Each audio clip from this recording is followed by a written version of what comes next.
Lithium prices may have come off the boil, but exploration activity is showing few signs of slowing. Pursuit Minerals says early drilling at its Minto prospect in Argentina has delivered encouraging signs. To unpack it, we're joined by Pursuit Minerals Chief Executive Aaron Revelle. Aaron, welcome. Thanks for having me. Tell us a little, this is your first time on Ausbiz, so great to have you on the show.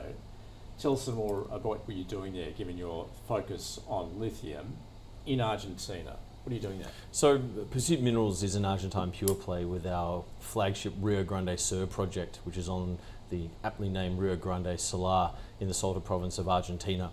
We've had the project now for about 3 years and taken it from a greenfield prospect to a more brownfield development project where over the past couple of years we've drilled some early holes, established a JORC resource, we've released a pre-feasibility study for a 5,000 tonne operation, and now over the course of the last year we've been progressing that project firmer towards production at a time when lithium prices have rebounded significantly since about 12 months ago when they were at a considerable low, hovering around between 8 to 10,000, and we've seen those prices now reach highs of 30,000 per tonne, and 21 to 22,000 is where it's sitting at the moment. So for us, we're progressing our project with further drilling at our Minto prospect, looking to expand the resource. We've recently acquired some new ground on that tenement, expanding our project footprint, and we're about to release PFS addendums for larger stage 2 production scenarios, along with a lithium chloride route, which is very timely given the renewed interest in lithium, with quite a few parties looking for offtake supply as the market shifts from surplus to deficit, with a significant deficit expected around 2030.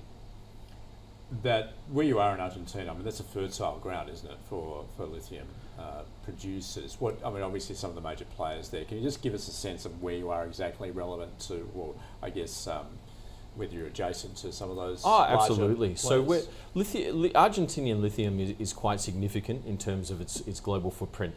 The biggest highlight is Rio Tinto spending the better part of $7 billion to acquire Arcadium Lithium, which we included within that transaction was Hombre Muerto, the Phoenix project, which we're about 50 kilometres to the east from.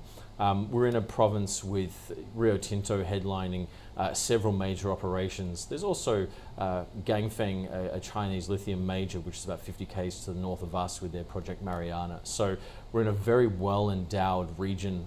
The lithium triangle accounts for around 60% of global resources, 50% of global supply that comes from Argentina and Chile predominantly, of which we're right in the thick of a very well endowed area with significant infrastructure, significant production, and a lot of technical expertise to develop these projects. So give us a sense then of what your strategy is and prospective timeline.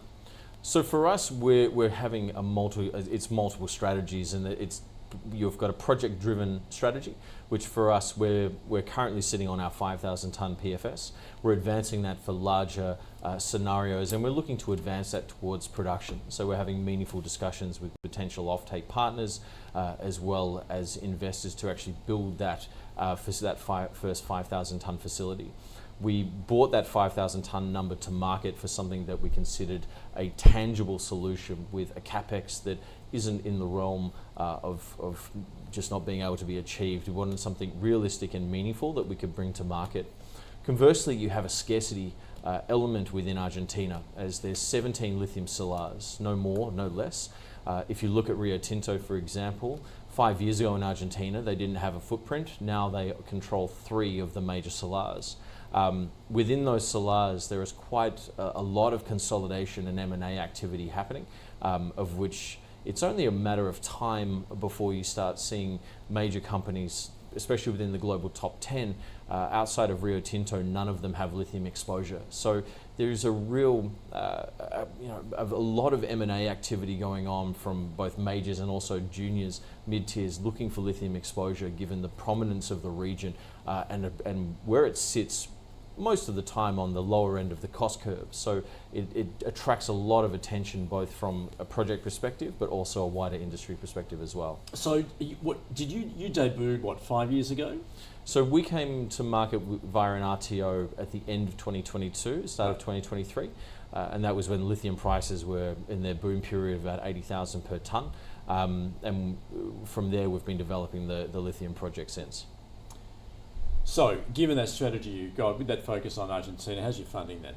So at the moment we're sitting on about $3 million in cash. We completed a major capital raise at the start of the year. We also have liquid assets that we're able to increase that cash balance by around $4 to $6 million. So for us, we're well funded. We're not coming to market anytime soon. The only way of getting Pursuit shares is buying on market, and we're looking to continue that strategy. But importantly, we have a lot of news flow coming towards the end of this year.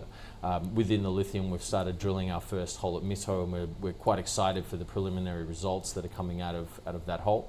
Our PFS addendums are set to be released into the market over the coming weeks. And more importantly as well, we also have a gold project that we picked up at the end of last year that we're looking to start exploration on that, with drilling set to commence in September. So that within itself is a very prospective, highly fertile ground gold project that we picked up when the lithium market was a little bit lower. But having said that, we're able to run both projects in parallel, where we have multiple value creating strategies across the two. Where's the gold project? So the gold project's also in Argentina. Okay. So it's in the Santa Cruz province in the south. It's about 100 kilometers from Cerro Negro, owned by Newmont, which is a tier 1 gold project, 5 million ounces at 8 grams per ton. We picked up the gold project as it had a lot of great early stage indicators to be something quite significant. It hosts a silica cap like Cerro Negro. So from our perspective, that project was a great standalone asset, but complemented our lithium portfolio very nicely, given we can advance both projects simultaneously using our Argentine infrastructure and teams in country. Aaron, very competitive market. In lithium, there are a lot of players out there at the moment. Are you having issues attracting further capital, how do you stand apart from the pack, if you like? So, if looking at the market now, I think the market is more well educated on lithium, where people are no longer looking just for lithium resources. They're looking for proof of concept and proof of ability to produce. Our project hosts a lithium carbonate pilot plant that's located in the city of Salta. It's produced a 99.5% technical grade lithium carbonate. So we're not just an explorer, we have a validated, proven flow sheet that's produced samples that have gone around the world to potential clients in Asia, in Europe, in North America. And this is a product that is market accepted, a technical grade lithium carbonate, which is the industry benchmark and what a lot of companies are after. So we stand apart given that we have a proven flow sheet, we have a significant resource, and we have a tangible and viable pathway to market, where we're not looking for billions in CapEx like some of the major operations. It's a project that can be funded by a junior and can be funded to a way that we have significantly de-risked the project through the lithium the lithium samples that have come out of the pilot plant, where we have a validated flow sheet. So it is a point of differentiation from a lot of companies that are still trying to test their chemistry, still trying to test their route of product and what they're looking to produce. Whereas we've come to market with a mainstream product which is getting widespread industry acceptance.